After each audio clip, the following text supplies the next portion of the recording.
Hello friends, I'm Adhirasri KR, MTech student at IAS College of Engineering. Today, we are going to discuss about effective stress principle. This chapter mainly includes total stress, pore water pressure, effective stress, and we will briefly mention quicksand condition, critical hydraulic gradient, and phreatic line. Also, two worked out examples which are important regarding effective stress will also be discussed. Now, do you know who introduced the effective stress principle? Terzaghi. Carl von Terzaghi, the father of soil mechanics and geotechnical engineering. He introduced effective stress principle, a virtual principle in 1936. Before Terzaghi, everyone thought the total stress as the capacity of the soil. But they later recognized that the capacity of the soil is actually Terzaghi's effective stress. Effective stress cannot be calculated directly. It is the difference between total stress and pore water pressure. This stress distribution in soil is mainly due to two things, that are 1. Self weight and 2. Surface load. Next is about how we will calculate stress due to self weight. Figure 1 shows a point in the ground. The vertical stress on element A can be determined from mass of the overlying material. Here, gamma represents the unit weight of the soil and Z represents the thickness of the thickness or depth of the soil, and the vertical stress is sigma is equal to gamma into Z. Corresponding stress diagram is shown in figure as a right angled triangle.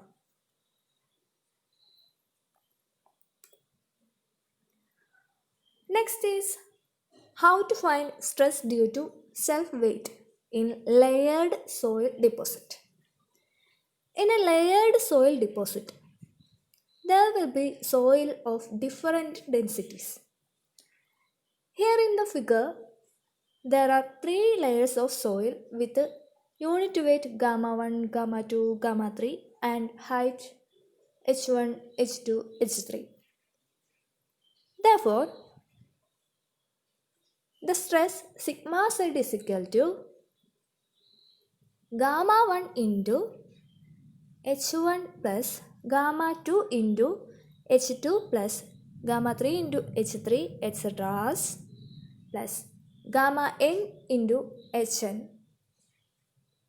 is equal to sigma I is equal to 1 to n gamma I into hi. Okay. Then this is located at Z1, Z2, Z3 distance from ground level of the or surface of the soil. Therefore, the vertical stress at each depth can also be determined in here. That is, vertical stress at depth Z1, sigma Z1 is equal to gamma 1 into H1, and vertical stress at depth Z2, that is sigma Z2 is equal to gamma 1 into H1 plus gamma 2 into H2.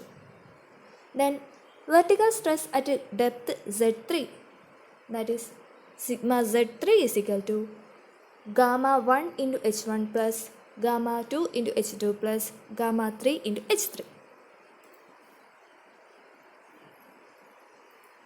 Next is how to find the stress due to self weight and with the uniform surcharge on the surface. Here, figure shows a surcharge load Q which is uniformly distributed above the surface. we need to add that Q with the stress in that point. Okay, here the stress distribution will be as shown in the figure. Therefore, the total stress sigma z is equal to Q plus gamma into Z. Okay. Then next is all about vertical stress. The vertical stress due to self-weight increases with the depth. There are three types of geostatic stresses. They are mainly total stress, that is, which can be represented as sigma or sigma total or sigma z, and effective stress, that is represented as sigma dash, and pore water pressure, which can be represented as U. And this figure just shows a typical stress diagram.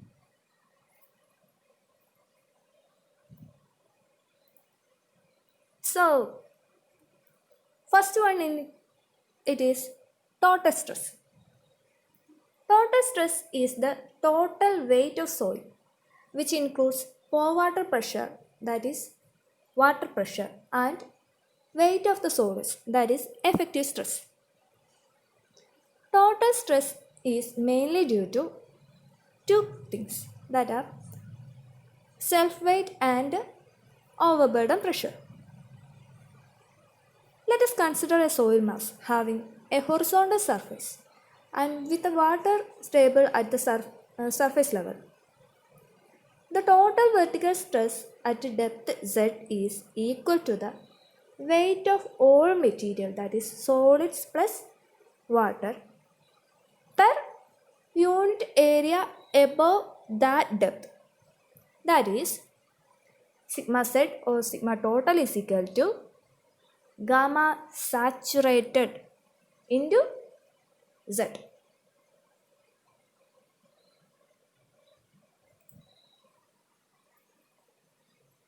Next important part is pore water pressure, that is U. There are voids inside soil grains. Yep. If the pores of a soil mass are filled with water, and if a pressure is induced into the pore water, then they tries to separate the grains. This pressure is termed as pore water pressure. Okay. The figure 5 shows pore water pressure under hydrostatic condition. That is, hydrostatic means no water flow condition. And the corresponding pore water pressure U will be gamma W, that is unit weight of water into the corresponding depth, that is Z. Also, pore water pressure U is the pressure transmitted through fluid, and they are also called neutral pressure. The pore water pressure at any depth will be hydrostatic. That is, if there is a void, okay, since the void space between the solid particles is continuous, therefore the water will be static. Therefore, at a depth Z, we can find pore water pressure by the equation unit weight of water into thickness of water. That is, U is equal to gamma W into ZW.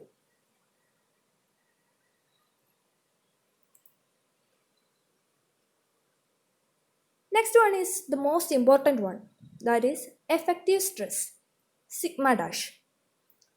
Effective stress is the total stress taken by solids.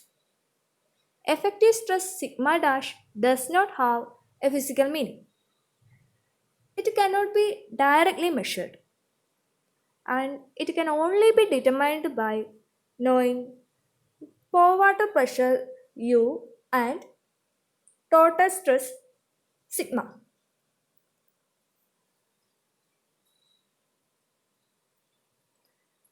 Effective stress is the pressure transmitted through grain to grain at the contact points through a soil mass. It is intergranular property of soil.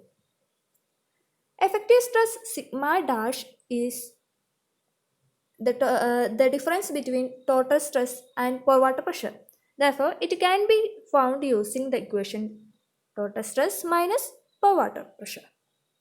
Sigma dash is equal to sigma minus U.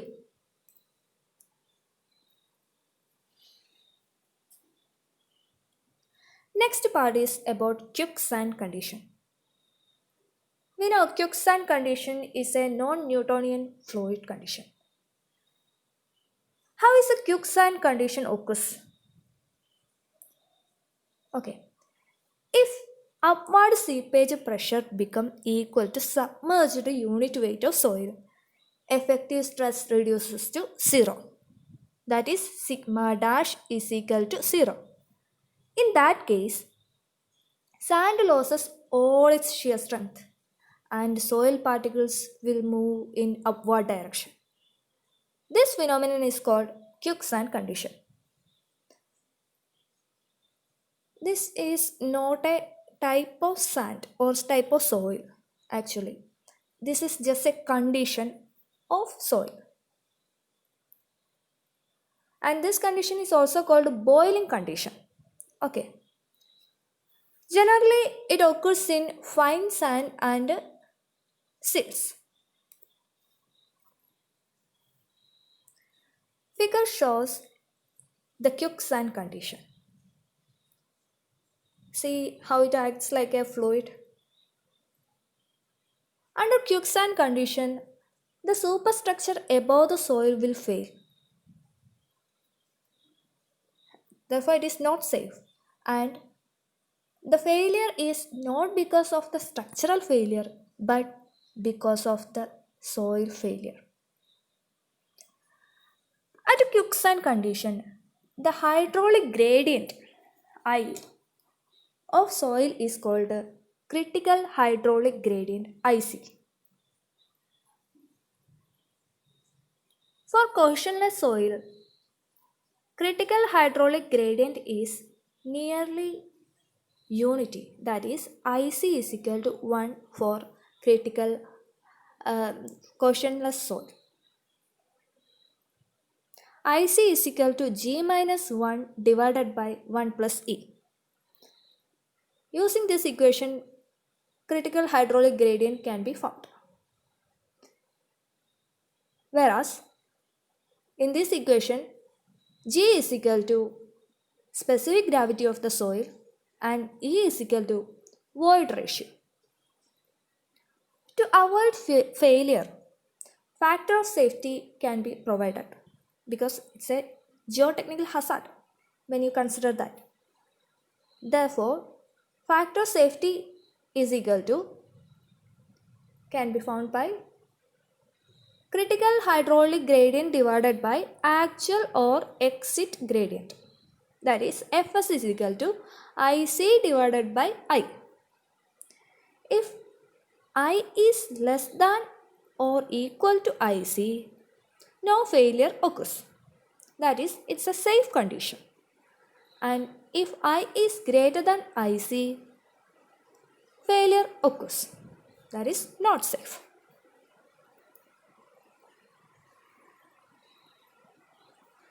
We know that when water moves downward direction, effective stress increases.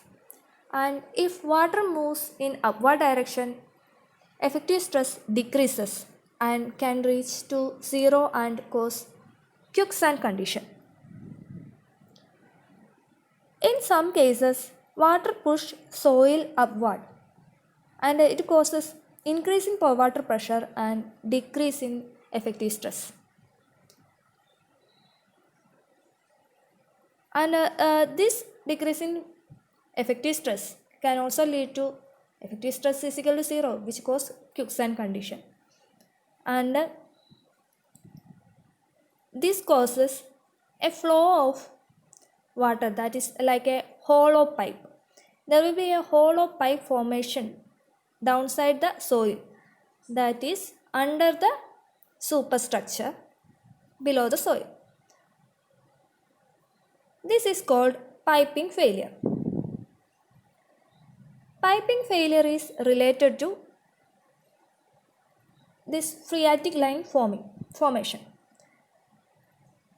It mainly occurs in irrigation structures like gravity dams. The phreatic line is the top line of saturated soil mass below which seepage takes place. Hydrostatic pressure acts below the phreatic line, whereas atmospheric pressure exists above the phreatic line. This line separates a saturated soil mass from an unsaturated soil mass. It is not an equipotential line, but a flow line. It is of a parabolic shape. Okay.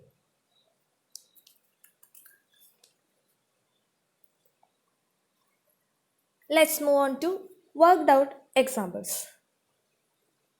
First question is,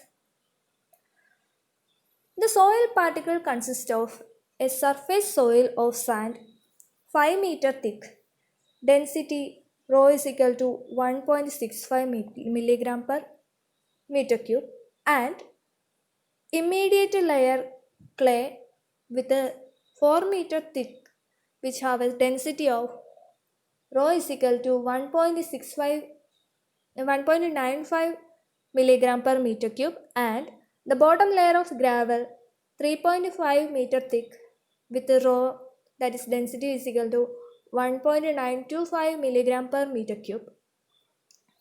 The water table is at the upper surface of the clay layers. Plot the stress diagram. Okay. For this, first of all, we need to make a rough diagram. Then we need to mark the planes or sections which separates two types of layers of soil and water table. Okay. That is like AA section, BB, CC, DD, like shown in figure. So, and then we need to mark the water table. Okay. The figure will be as shown here. Then in this figure, in this question, we have given densities of soil. But for us, we need to find unit weight of the soil. Therefore, to find unit weight of soil, gamma is equal to density into small g, acceleration due to gravity. That is, gamma is equal to rho g, that is equal to rho into 9.81. Therefore, unit weight of each layer, gamma 1, gamma 2, gamma 3 can be found. That is 1.65 into 9.81 is equal to 16.18, and for second layer 1.95 into 9.81, that gives 19.12, and for third layer gamma 3 is equal to 1.925 into 9.81, that's equal to 18.88. Then we have to consider the sections AA at the surface, 5 meter below BB, then later 4 meter below CC, and then 3.5 meter below DD sections. Okay. Then consider section AA. Here, total stress is equal to sigma is equal to gamma into h. That's equal to 16.18 into 0 because it is at the surface. Height is 0. That gives 0 kilonewton per meter square. Then corresponding pore water pressure will be U is equal to gamma W into HW. That is unit weight of water into height of the water. It is at the surface, therefore it is 0. And effective stress sigma dash is equal to sigma minus pore water pressure. That is stress, total stress minus pore water pressure. Sigma minus U is equal to 0.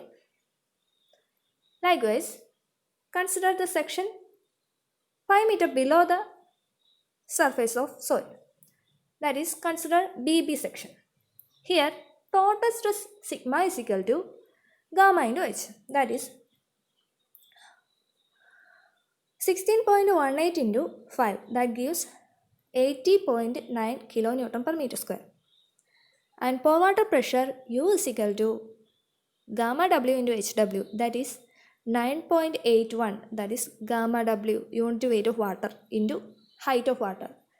That is, here water table is still lower than this. Therefore, HW is 0.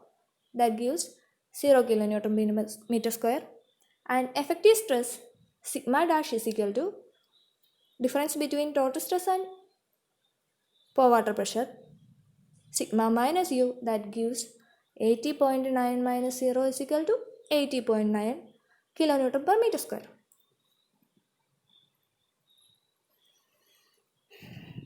Consider section CC. Okay. Section CC is where we have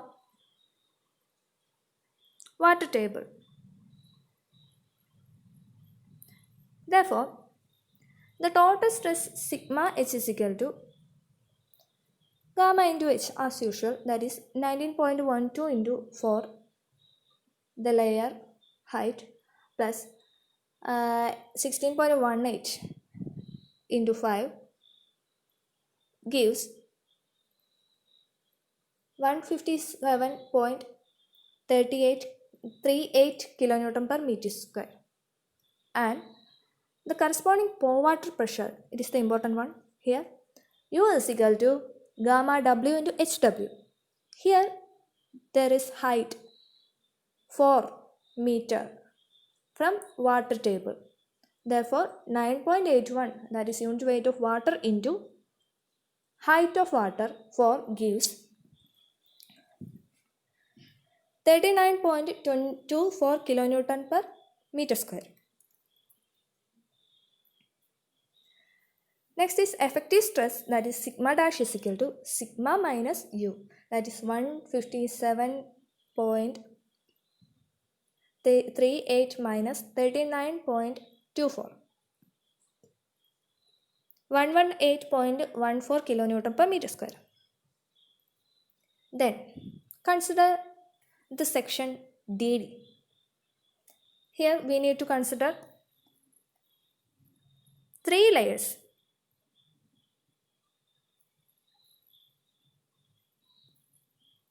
Therefore, total stress sigma is equal to gamma into h, that is 16.18 into 5 plus 19.12 into 4 plus 18.88 into 5 into 3.5 is equal to 223.46 kilonewton per meter square. And corresponding pore water pressure will be, here we know there are 2 layers, but the water content, the unit weight of water will always be same, 9.81, but the height will be more, 2 layer height, that is 9.81 into 4 plus 3.5, that is 7.5, gives 73.575 kilonewton per meter square. The corresponding effective stress will be sigma dash is equal to sigma minus u, that is 223.46 minus 73.575, that's equal to 149.885 kilonewton per meter square.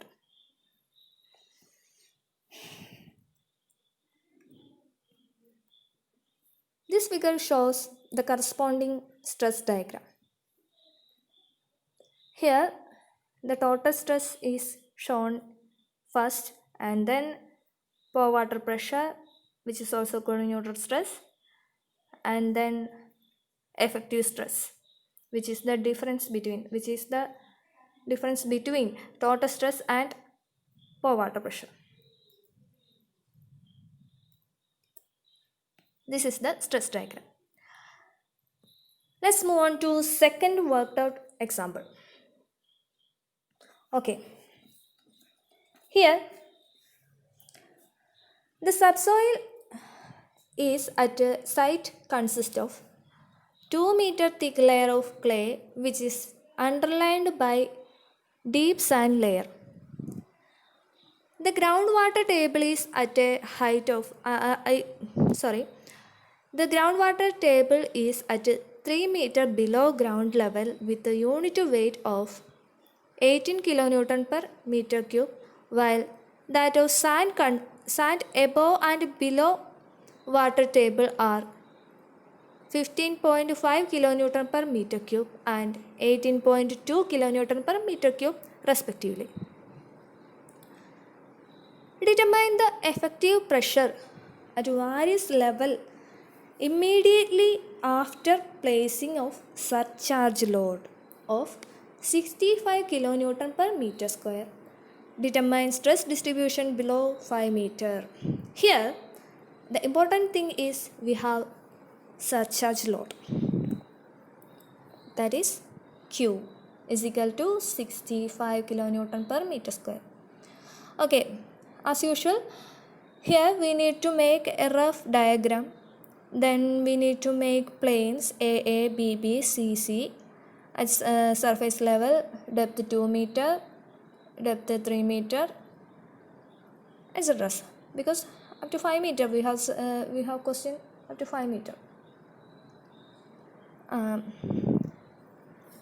And we need to mark the position of water table.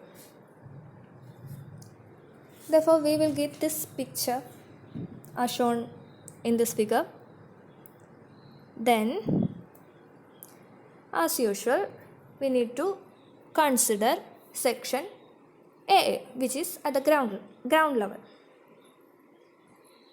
Here, the difference is we have a surcharge load. Therefore, the total stress is not 0, but it is equal to surcharge load Q, that is equal to 65 kilonewton per meter square. And pore water pressure U is equal to what? We don't have the water table at that level. Therefore, pore water pressure will be 0. Gamma W into HW is equal to 9.81 into 0 is equal to 0 kilonewton per meter square. And the effective stress will be gamma dash is equal to gamma minus U, that is equal to 65 kilonewton per meter square. Then consider the next line, next section BB. Here total stress will be the surcharge load plus the vertical stress at that layer, that is gamma into H plus Q. Therefore, 65 plus 18.2, that is equal to 101 kilonewton per meter square. And pore water pressure will be U is equal to gamma W into HW, but here there is no water table in here, therefore it is 0. And the effective stress will be gamma dash is equal to gamma minus sigma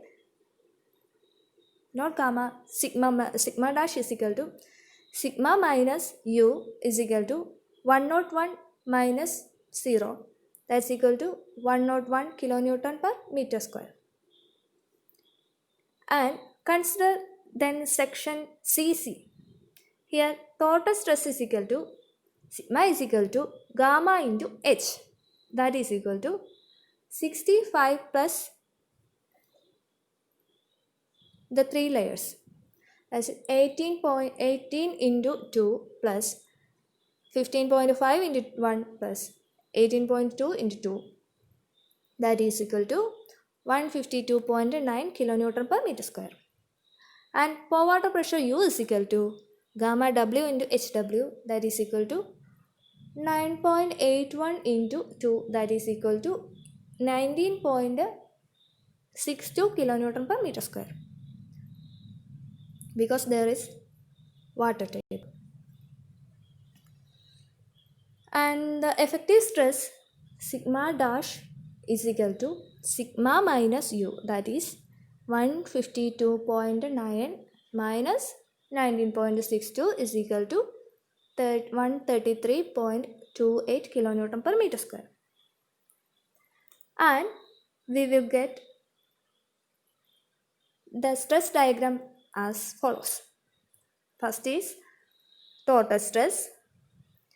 Because of the surcharge load, the top portion is not pointed, or the portion does not show as a right angle triangle, but like this, 65 is the Q, that is surcharge load, and water table starts from 3 meter below the ground surface. Therefore, the pour water pressure or neutral stress diagram is as shown here, and effective stress sigma dash is equal to total stress minus pour water pressure as shown here. Thank you.